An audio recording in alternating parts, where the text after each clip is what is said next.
नमस्कार, शेखर की बात में आप सबका स्वागत है। आगे बढ़ने से पहले रिक्वेस्ट है, चैनल को सब्सक्राइब करेंगे, वीडियो को लाइक करेंगे और शेयर करना नहीं भूलेंगे। मित्रों, भारत सरकार द्वारा जातिगत जनगणना की घोषणा के बाद एक अजीब तरह की छटपटाहट कहें या आंतरिक हलचल कहें, कुछ दलों में, कुछ नेताओं में, कुछ समुदायों में देखने को मिल रहा है। जो लोग जातिगत जनगणना को मुद्दा बनाए हुए थे वह परेशान इसलिए है कि सरकार ने यह घोषणा करके हमसे एक मुद्दा छीन लिया और उसका क्रेडिट लेने के लिए जोर शोर से इस विषय को मंचों पर, मीडिया में, अपने प्रवक्ताओं द्वारा, नेताओं द्वारा, गली गूचे के चमचों द्वारा खूब प्रचारित करवा रहे हैं कि सरकार ने हमारी बात मान ली, हमारी बात मान ली, हमारी बात मान ली। सरकार ने अगर तुम्हारी बात मान ली और सरकार तुम्हारी ही बात मान करके हर काम कर रही है तो 370 भी तुम चाहते थे कि नहीं हटे। 370 पर जो तुमने कहा, तुम तो 3 तलाक भी नहीं चाहते थे कि 3 तलाक हटे। तुम तो वक्फ संशोधन कानून भी नहीं चाहते थे। तुम तो चाहते थे कि मुसलमान यहाँ के जिस भी जमीन को चाहे लूट ले। सरकार ने तमाम काम, तुम तो जीएसटी भी नहीं चाहते थे, तुम तो नोटबंदी का भी विरोधी रहे हो। सरकार ने ये जो काम किए ये भी तुम्हारी मर्जी से ही फिर किए। यानी जब तुम यह कह रहे हो कि सरकार हम जो कह रहे हैं वही कर रही है, ये सारे काम भी तब इसका तुम विरोध क्यों करते हो? खैर, सरकार द्वारा जातीय जनगणना के ऐलान के बाद भारतीय राजनीति में एक बड़ा परिवर्तन होने वाला है और वह बड़ा परिवर्तन आगे आने वाले दिनों में एक बड़ा प्रभाव भी दिखाएगा। अभी तक जाति की बात सिर्फ सनातन समाज में, हिंदू समाज में हुआ करती थी। एससी, एसटी, ओबीसी, जनरल, दलित, महादलित, बिंद यादव, फलाना ढिमका, हिंदुओं को जाति में तोड़ करके अपने अपने तरफ मिलाने के लिए राजनीति हुआ करती थी। जातियों को एक दूसरे से लड़ा करके, एक के तरफ खड़ा होकर के उसका वोट लेने का प्रयास किया जाता था। उसके कल्याण की बात भी हुआ करती थी। कल्याण कितना किया जाता था यह तो अलग विषय हो जाएगा। लेकिन भारत सरकार ने जो जातीय जनगणना की घोषणा की है उसमें मुसलमानों के अंदर जो जातियां हैं उनकी भी गणना होगी और उनको अलग अलग जातियों के रूप में इस देश को पहली बार बताया जाएगा कि जाति सिर्फ हिंदुओं में ही नहीं, यहां मुसलमान है, ईसाई है, चाहे जो भी धर्म को मानने वाले हैं। 3 ही धर्म है प्रमुख, हिंदू, मुसलमान और ईसाई। सिख बौद्ध तो हिंदू धर्म के ही अंग है। इनमें भी जाति जो है वो कूट कूट के भरी हुई है और उनको इस देश को पहली बार बताया जाएगा कि मुसलमानों में कितनी जातियां हैं। आप जानिए कि आज भी भारतीय राजनीति में हिंदुओं को अलग अलग भाग में बांट कर दिखाया जाता है, एससी, एसटी, ओबीसी, और मुसलमानों को एक जाति में दिखाया जाता है। जबकि जो ओबीसी की व्यवस्था है, ओबीसी कैटेगरी जो भारत में है, उसमें हिंदू जातियों के अलावा लगभग 70 या 76 मुस्लिम जातियां हैं जो ओबीसी कैटेगरी का लाभ लेती हैं। इस जातीय जनगणना में एक और बड़ी चीज निकल करके आने वाली है।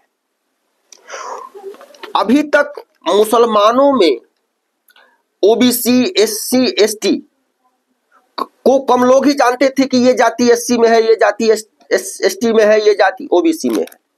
यह तो सामने आ जाएगा कि फलानी ये जाति जो है मुसलमानों की, यह ओबीसी है, या एससी है, या एसटी है। साथ ही साथ ओबीसी हो या एसटी वर्ग हो, इनमें जो जातियां थी उनमें से 4-5 प्रमुख जातियां, जैसे ओबीसी मुसलमानों की जो जातियां हैं उनको ही आप ले ले, तो उन 70 या 76 जो मुसलमानों की जातियां हैं उनमें से 5-6 जाति जो हैं ओबीसी की, आज तक उन्होंने ही चाहे सरकारी योजना हो या राजनीतिक पटल पर पूरे ओबीसी के आरक्षण का, उसके फायदों का लाभ लिया है। लेकिन इस जातीय जनगणना में यह निकल करके आएगा कि मुसलमानों के बीच में जो 70 ओबीसी की जातियां हैं उनमें से 5-6 को छोड़ करके ऐसी 60, 65, 70 जातियां हैं जिनकी झोपड़ी तक अभी भी विकास का सूरज नहीं पहुंच पाया है। और इस सारे विकास के सूरज को 5-6 जातियों ने, मुसलमानों के, जो मठाधीश बने हुए हैं, जो मुसलमानों के रहनुमा बने हुए हैं, इस देश में ओवैसी जैसे कुछ ही नेता हैं मुसलमानों के जो चाहे राजनीतिक लाभ ले या सरकारी योजनाओं का लाभ लेने वाले हैं। बाकी ऐसी, मैंने बताया कि ओबीसी में 70 या 76 जातियां हैं मुसलमानों की, लगभग 65 से 70 जातियां ऐसी हैं मुसलमानों की जिनका कहीं कोई जिक्र ही नहीं है, उनकी झोपड़ी तक अभी विकास का सूरज नहीं पहुंच पाया है। और उनके विकास का जो भाग है वह ये 5-6 जातियां जो मुसलमानों की ओबीसी की है वह ले रही हैं और पूरे मुस्लिम समाज का रहनुमा बन करके गरीब मुसलमानों को मूर्ख बनाते हुए आ रही हैं। सबसे जो बड़ा परिवर्तन होने वाला है कि अभी तक सिर्फ हिंदुओं को ही जाति के आधार पर बांट करके इस देश को और हिंदुओं को कमजोर करने के लिए जो राजनीतिक मंशा काम कर रही थी उसको जोरदार धक्का लगने वाला है। क्योंकि आजादी के बाद भारत की राजनीति में एक पैटर्न शुरू हुआ कि हिंदुओं को जाति में बांटते रहो, बांटे रहो, बांटे रहो और जितनी संभव हो उतनी कैटेगरी बनाओ और उतना हिंदुओं को तोड़ो, छोटे छोटे भाग में तोड़ो और मुसलमानों को एकजुट दिखाओ कि मुसलमान चाहे वो दर्जी है, जुलाहा है, धोबी है, भंगी है, वो मुसलमान है और जो खान है वह भी मुसलमान है, यह दिखाया गया। जबकि अगर बताइए कि अगर मुसलमानों में अगर जाति नहीं है तो क्या कोई दर्जी की लड़की से कोई पठान, कोई खान अपने बेटे की शादी करेगा, करता है? जब अगर मुसलमानों में जाति नहीं है तो कोई पठान या खान किसी दर्जी की लड़की से अपने घर क्यों नहीं लाता है, या अपने लड़की की शादी किसी दर्जी के यहाँ कोई पठान या खान क्यों नहीं करता है? आप इस पर विचार करिए। लेकिन हिंदुओं में कहा जाता है कि फलनवा के यहाँ शादी क्यों नहीं कर रहा है, जाति प्रथा है, जाति प्रथा है। और मुसलमान, आप अपने आसपास के इलाकों में आप जहां रहते हैं वहां भी देखिए कि किसी पठान ने, किसी खान ने अपनी बेटी की शादी किसी जुलाहा के घर किया है, किसी धोबी के घर, मुस्लिम धोबी के घर किया है, किसी तुरकनाऊ के यहाँ किया है। तुरकनाऊ वो होते हैं जो पहले नाई हुआ करते थे, बाद में धर्मांतरित करके मुसलमान बन गए, तो उसे हमारे यहाँ तुरकनाऊ कहा जाता है। किसी भंगी के यहाँ किया है, करते हैं। और जब जाति है ही नहीं मुसलमानों में तो आखिर ऐसा होता क्यों नहीं है? पहली बार इस देश के सामने आने वाला है कि मुसलमानों में हिंदुओं से ज्यादा जाति प्रथा और जाति विद्यमान है।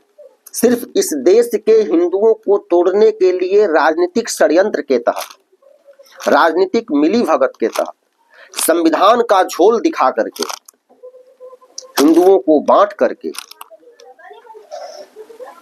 एक इकोसिस्टम बना और उस इकोसिस्टम ने एक की सारी गंदगी को छुपाने का काम किया और दूसरे की अच्छाई को भी, हिंदुओं की अच्छाई को भी बुराई बताने के लिए राजनीतिक प्रयोग, संवैधानिक प्रयोग, कानूनी प्रयोग, ये सारे प्रयोग किए गए और उस प्रयोगों को लागू किए गए। इस जाति जनगणना के हम भी विरोधी थे कि नहीं होना चाहिए। इसलिए विरोधी थे कि मंशा पर शक था, नियत पर शक था। नियत पर शक होने का मतलब कि फिर वही जो संविधान में लिखा है कि SC ST OBC, और यह सिर्फ हिंदुओं को बांटने के लिए, बाकी दूसरे धर्म के जो लोग हैं उनमें कहीं कोई जाति दिखाई नहीं गई। तो शायद आगे भी जाति जनगणना हो तो उनकी जातियों को छुपा दिया जाए और हिंदुओं की जातियों को और व्यापक तरीके से और बढ़ा करके और ज्यादा भागों में हिंदुओं को तोड़ करके और सामने आंकड़े प्रस्तुत कर दिए जाए, तो यह और भी अहितकारी इस देश के लिए और हिंदुओं के लिए हो जाएगा। लेकिन केंद्र सरकार ने जो जातिगत जनगणना की घोषणा की है, जनगणना के साथ ही जातीय जनगणना भी होगी, जो यह कहा है कि नहीं, किसी भी धर्म में, चाहे मुसलमान हो या ईसाई हो, हर धर्म में जाति को क्लियर करना होगा कि तुम किस जाति से हो। और अगर यह काम कांग्रेस करती तो उनके नियत पर शक था, लेकिन बस नियत की बात है। नरेंद्र मोदी कोई भी काम बुरी नियत से नहीं करेंगे, यह विश्वास है। इसलिए इस जातीय जनगणना का समर्थन है, ताकि इस देश को पता चले कि जाति सिर्फ हिंदुओं में ही नहीं, मुसलमानों में भी है। और यह पता चलना जरूरी है, क्योंकि 70-75 सालों से इस सच को पूर्व की सरकारों ने छुपाए रखा और इस पर राजनीति करते रहे कि जाति जनगणना होनी चाहिए, जिसकी जितनी भागे हिस्सेदारी, जिसकी जितनी संख्या भारी उसकी उतनी हिस्सेदारी। तो यह हिस्सेदारी 70 या 76 जातियां मुसलमानों की हैं जो OBC में हैं। इस जनगणना में दिख जाएगा कि उसमें OBC की किन किन जातियों को कितनी हिस्सेदारी मिली है। मुसलमानों की OBC में जो जातियां हैं उनमें से सिर्फ 5-6 जातियों को ही मैंने बताया कि अभी तक लाभ मिल सका है, बाकियों के झोपड़ी तक अभी विकास के सूरज की एक किरण नहीं पहुंची है। ये चीज भी देश के सामने आने वाला है और यह देश के सामने आना चाहिए कि ये कितना बड़ा झोल जो है, शब्दों का झोल, जिसकी जितनी संख्या भारी उसकी उतनी हिस्सेदारी। उन 76 में जिनकी संख्या जितनी है उतनी हिस्सेदारी क्या उनको मिली है, इस जनगणना में आपको पता चलेगा। जो 76 जातियां मुसलमानों की हैं जो OBC में हैं, उनमें से उनके संख्या के बराबर उनको आज तक हिस्सेदारी मिल सकी है। ये सारी चीजें हमारे सामने आने वाली है और यह सामने आना चाहिए। ये OBC SC ST ये जो तमाम बातें करके जो हिंदुओं को तोड़ने का प्रयास करने वाले दल हैं, उनकी बेचैनी यह है कि इस जाति जनगणना से हमारा एक मुद्दा खत्म हो जाएगा और वह सच सामने आ जाएगा जिसे हमने आज तक छुपा करके रखा था। क्योंकि इनकी मांग यह थी कि सिर्फ हिंदुओं में जाति को दिखाना है, जनगणना में जाति जनगणना हो तो हिंदुओं की जाति को भाग अलग अलग दिखाना है कि ये जाति इतनी, ये जाति इतनी, ब्राह्मण इतना, राजपूत इतना, यादव इतना, फलाना इतना, ढिमका इतना। मुसलमानों में तो ये कभी कल्पना भी नहीं करते हैं, न कभी इन्होंने किया है कि नहीं उनको भी जातियों में बांट करके दिखाना है। लेकिन सरकार ने कहा है कि सबकी जातियों की गिनती होगी कि किनमें किन जातियों की संख्या कितनी है और हिस्सेदारी उनको अभी तक कांग्रेस ने कितनी दी है। बहुत बहुत धन्यवाद। एक निवेदन, पुनः चैनल को सब्सक्राइब करें, वीडियो को लाइक करें और शेयर करना नहीं भूलें। फिर अगले वीडियो में किसी विषय के साथ मिलेंगे। जय हिंद, वंदे मातरम, राम राम।